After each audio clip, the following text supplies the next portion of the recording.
Tidak mungkin Yesus tetap berada dalam kuasa maut.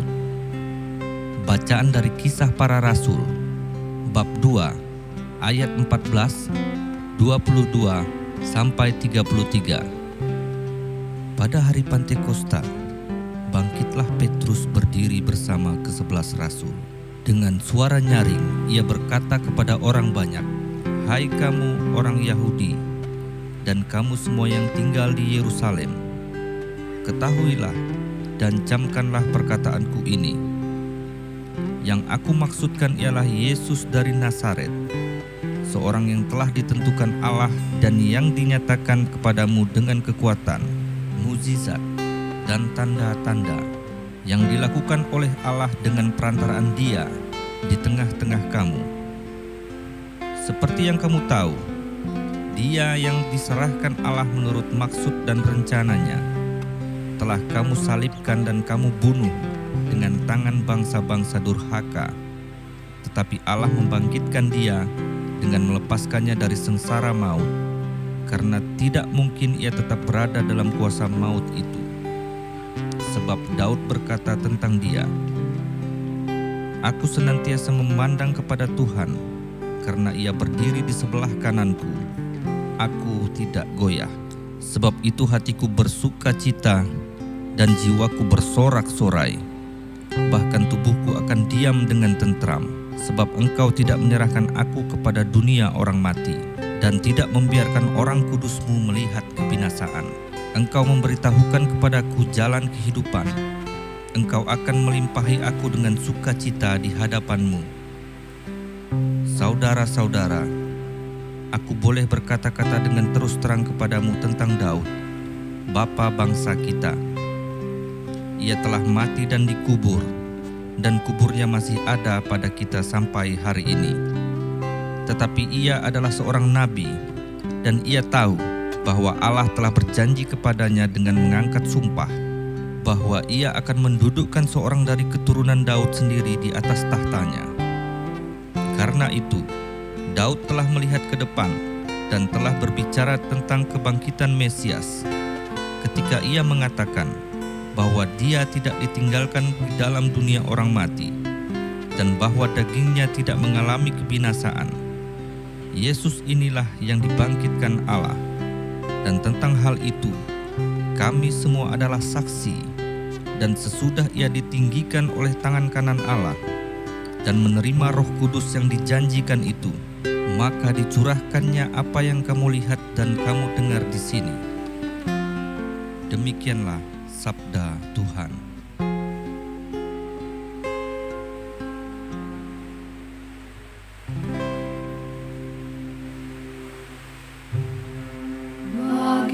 Orang benar Tuhan bercahaya, laksana lampu di dalam gulita. Jagalah aku ya Allah, sebab padamu aku berlindung. Aku berkata kepada Tuhan, Engkaulah bagian warisan dan pialaku. Engkau sendirilah yang meneguhkan bagian yang diundikan kepadaku. Bagi orang benar Tuhan bercahaya, laksana lampu di dalam gulita. Aku memuji Tuhan yang telah memberi nasihat kepadaku. Pada waktu malam aku diajar oleh hati nuraniku.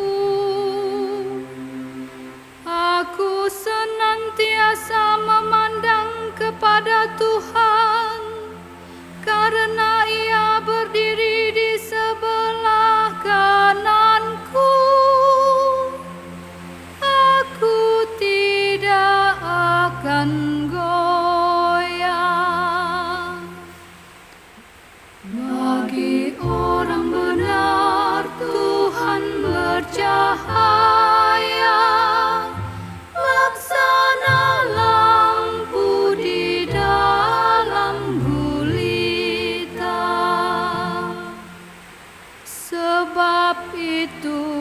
hatiku bersukacita dan jiwaku bersorak-sorai, dan tubuhku akan diam dengan tentram, sebab Engkau tidak menyerahkan aku ke dunia orang mati, dan tidak membiarkan orang kudus-Mu melihat kebinasaan.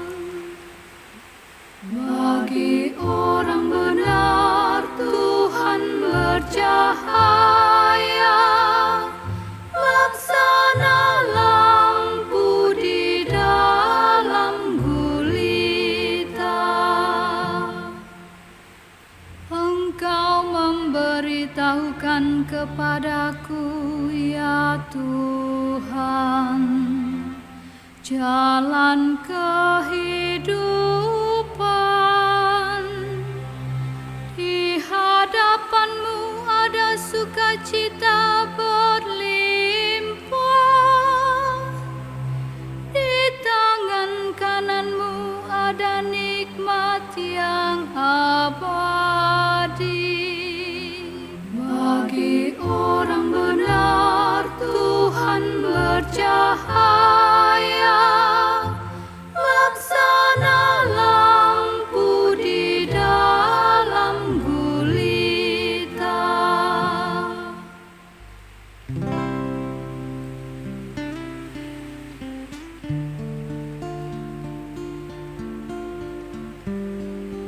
Kamu telah ditebus dengan darah yang mahal, yaitu darah Kristus, yang sama seperti darah anak domba yang tak bernoda.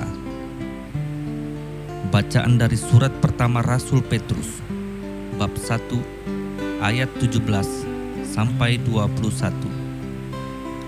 Saudara-saudara terkasih, Allah yang menghakimi semua orang menurut perbuatannya, tanpa pandang muka, kamu sebut Bapa.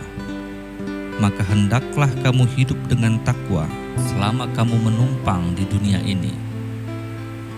Sebab kamu tahu bahwa kamu telah ditebus dari cara hidupmu yang sia-sia, yang kamu warisi dari nenek moyangmu. Kamu telah ditebus bukan dengan barang yang fana, bukan pula dengan perak atau emas, melainkan dengan darah yang mahal, yaitu darah Kristus, yang sama seperti darah anak domba yang tak bernoda dan tak bercacat. Kristus telah dipilih sebelum dunia dijadikan, tetapi baru menyatakan dirinya pada zaman akhir karena kamu. Oleh Dialah kamu percaya kepada Allah yang telah membangkitkan Dia dari orang mati dan yang telah memuliakannya, sehingga iman dan pengharapanmu tertuju kepada Allah. Demikianlah sabda Tuhan.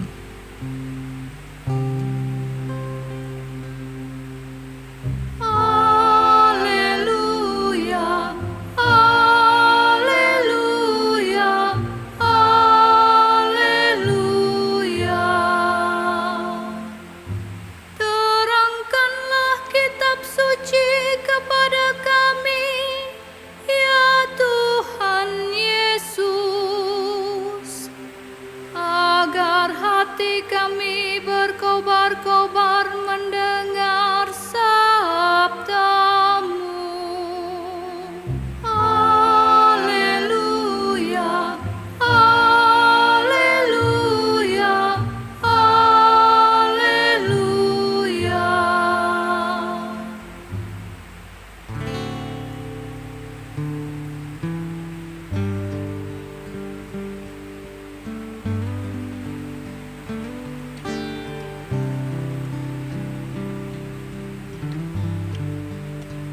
Mereka mengenali Yesus pada waktu Ia memecah-mecahkan roti.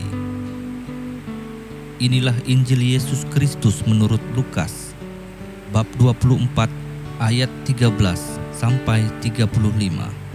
Pada hari Sabat, sesudah Yesus dimakamkan, 2 orang dari murid-murid Yesus pergi ke sebuah kampung bernama Emmaus, yang terletak kira-kira 7 mil jauhnya dari Yerusalem. Dan mereka bercakap-cakap tentang segala sesuatu yang telah terjadi. Ketika mereka sedang bercakap-cakap dan bertukar pikiran, datanglah Yesus sendiri mendekati mereka, lalu berjalan bersama-sama dengan mereka. Tetapi ada sesuatu yang menghalangi mata mereka, sehingga mereka tidak dapat mengenali Dia. Yesus berkata kepada mereka, "Apakah yang kamu percakapkan sementara kamu berjalan?" Maka berhentilah mereka dengan muka muram. Seorang dari mereka, namanya Kleopas, menjawabnya, "Adakah engkau satu-satunya orang asing di Yerusalem yang tidak tahu apa yang terjadi di situ pada hari-hari belakangan ini?" Katanya kepada mereka, "Apakah itu?" Jawab mereka, "Apa yang terjadi dengan Yesus orang Nazaret? Dia adalah seorang nabi yang berkuasa dalam pekerjaan dan perkataan di hadapan Allah dan di depan seluruh bangsa kami. Tetapi imam-imam kepala dan pemimpin-pemimpin kami telah menyerahkan Dia untuk dihukum mati, dan mereka telah menyalibkannya. Padahal kami dahulu mengharapkan bahwa Dialah yang datang untuk membebaskan bangsa Israel. Tapi sementara itu telah lewat 3 hari sejak semuanya itu terjadi, dan beberapa perempuan dari kalangan kami telah mengejutkan kami. Pagi-pagi buta mereka telah pergi ke kubur dan tidak menemukan mayatnya. Lalu mereka datang dengan berita bahwa telah kelihatan kepada mereka malaikat-malaikat yang mengatakan bahwa Yesus hidup.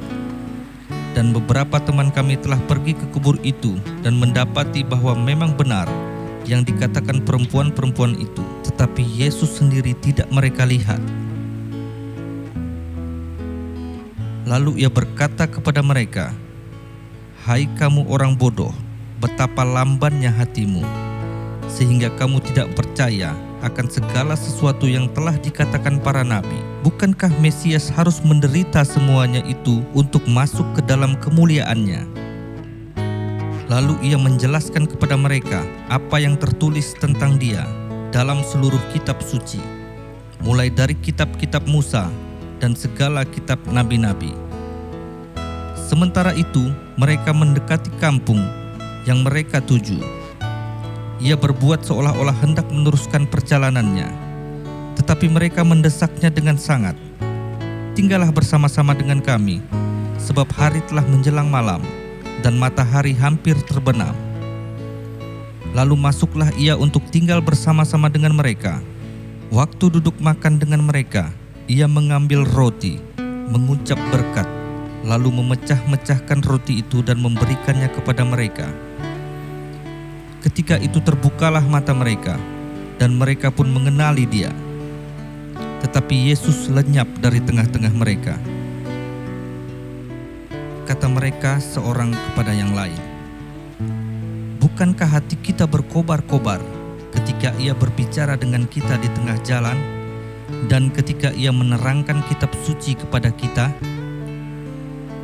Lalu bangunlah mereka dan langsung kembali ke Yerusalem. Di situ mereka mendapati ke-11 murid.